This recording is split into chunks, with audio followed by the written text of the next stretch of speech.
Here we are in the staff page. You can get here via the create staff button or go into the staff list and click on a staff member. So we can add in Denise Scott Brown. You have a choice of providing a staff member with a login or not, and that allows you to enter in an email. Staff without a login you don't need to pay for, but you can still resource time against. So let's just give them an email. You will have a choice of staff types. An employee will give a consistent monthly expense to that staff member in the forecast. A contractor will only record an expense against the business for the time entered, as well as forecast time for that staff member. You can choose a role. Right now we don't have any roles set up. We'll show you that in a later video. We have a pay rate, which is what you pay the staff member. An overtime rate if you do something like time and a half. If not, you can just make it the same as the pay rate. Cost rate of the staff member, which is the pay rate plus a portion of their overhead expenses. So we might make this 85.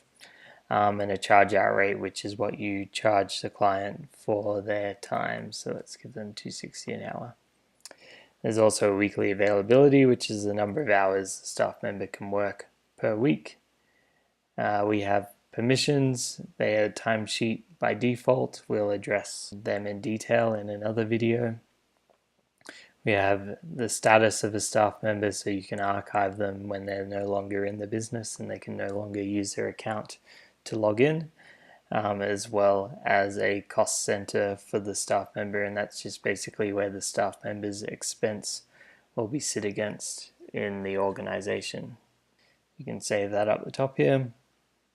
It sometimes takes a couple of seconds because it is sending a invite email to the staff member if you provided them with a login. So they will receive an email with a link to Coincraft.